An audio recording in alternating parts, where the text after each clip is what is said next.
Good morning, students. I hope you've had a chance to go outside today because I hear it's going to rain later and then maybe all day tomorrow. But put on a little extra because it's cold today. Let's take a look at our morning message. May 5th, 2020. Dear students, happy Cinco de Mayo! What do you know about Cinco de Mayo? Mrs. Kilmer.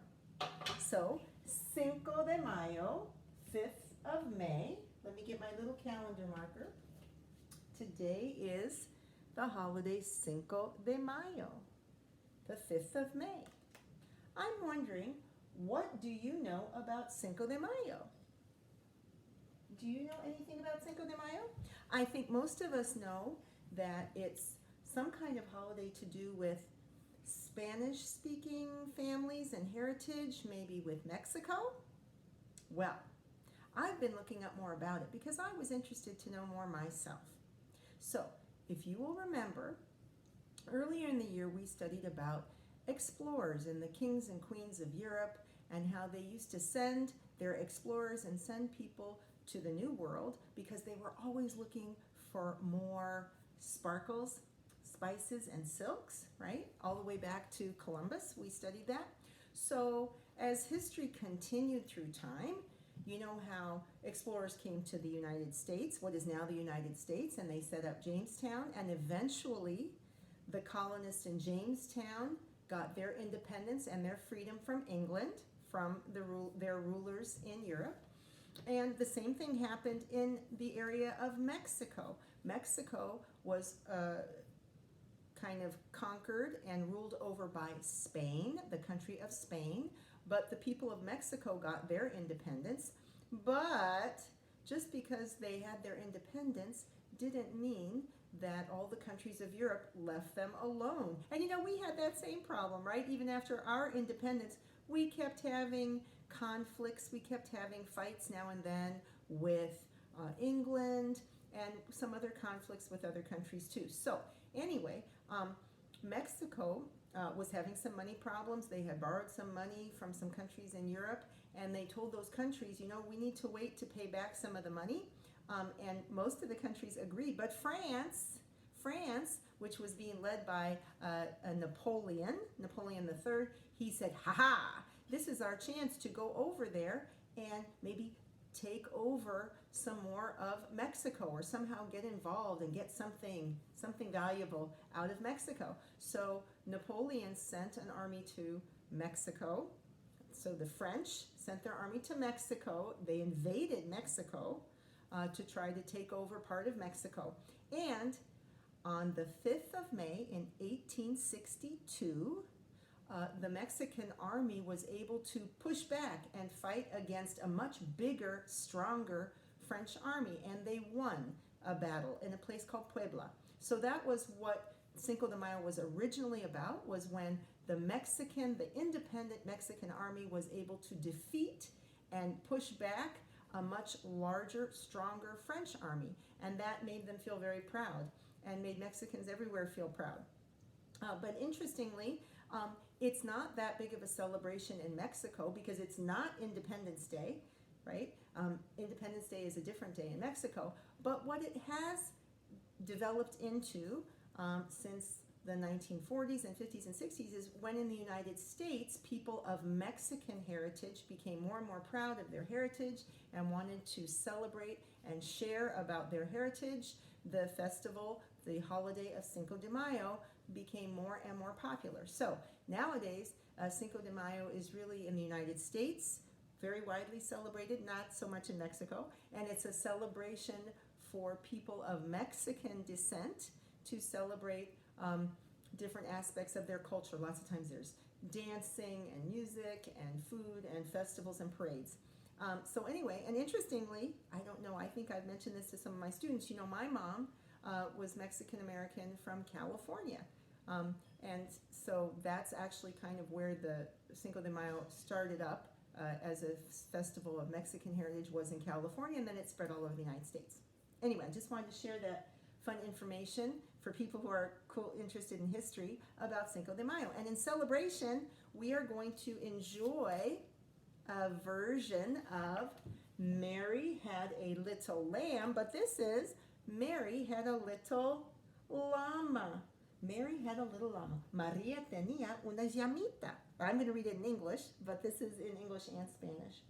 And when I look on the cover, I see a little girl and she's hugging a little llama, and she's wearing different kinds of clothing, and there's lots of mountains in the background. On the back it says, Maria had a little llama whose fleece was white as snow. And this is by Angela Dominguez. And there's a picture of a nice little llama on the back. Okay, I think this must be set in the country by the mountains. Oh, look at this title page. Maria had a little llama. And here I can see more clearly, this looks like a little village in the mountains, I think. There's a church. This says escuela. There's a sign on here that says school in Spanish. There's like a little market. There's some musicians. I think this story takes place in the mountains in another country. Maybe in South America somewhere. Oh, and look at these cute end papers with two little llamas like kissing, and two little houses and pretty flowers in between. Those are quite cute. Oh, and here's the real title page. Maria Had a Little Llama by Angela Dominguez. And this is a Scholastic book. And here's some more llamas with different coloring. There's a cute llama with a little tan eye and gray fur. And there's an all tan llama. And there's mountains in the background. So this, I'm starting to think this must be somewhere, I think in South America, where there are lots of mountains. Maria had a little llama. There's her house. There's a little llama. Oh, and look, she's playing, those kinds of, what are they called? Pan pipes, I think. Maria had a little llama whose fleece was white as snow.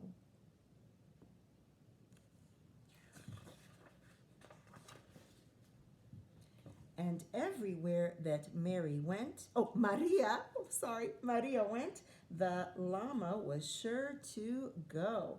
So wow, here it's like a map, and it's showing arrows. Oh, here's a real clue. It says Inca Trail. It has some cities. It's saying Cusco, Machu Picchu, Andes Mountains. Ooh, and there's a key. Remember we learned about a key that has symbols that tells what the different things on a map are? Let's get a close-up look. So here's the cute llama peeking in. Here's Mary peeking in on the page, playing her panpipes. Here are their footsteps, and here's a close-up of that map with the Andes Mountains, Cusco, and Machu Picchu. Where could that be? She followed Maria to school one day. Oh, look, she has a cute little purple backpack, a cute little purple mochila. Look, all the animals are going that way, maybe out to look for grass to eat, but the little llama is going with Maria to school. She followed Maria to school one day. Oh, and here we get another view of the village. We saw that before. But here we can see it says escuela, and then I think that must be the teacher or someone with all the kids.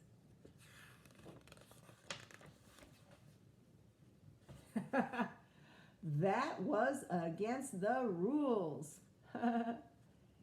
And there she's arriving and seeing a sign. Oh, look at her little smiley face. She's going, that was against the rules.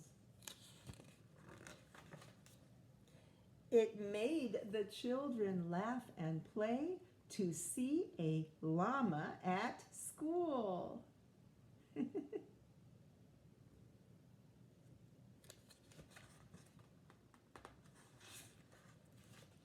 The teacher had to send her out. Oh, Maria does not look too happy about that, and there's the teacher. There. Oh, and look, the little llama is peeking in the window, trying to keep an eye on Maria. The teacher had to send her out, but still she lingered near and waited patiently about. And there is the llama. And look, it's like the clock. Tick-tock, tick-tock. The time is passing. Oh, and we talked about this kind of clock being an analog clock in our class meeting this morning, right? This is analog, where it's a dial with hands. But still she lingered near and waited patiently about for Maria to appear. Oh, school's over. There's Maria, and the llama's so happy to see her. And you can see the hustle and bustle of the market. The market is open also.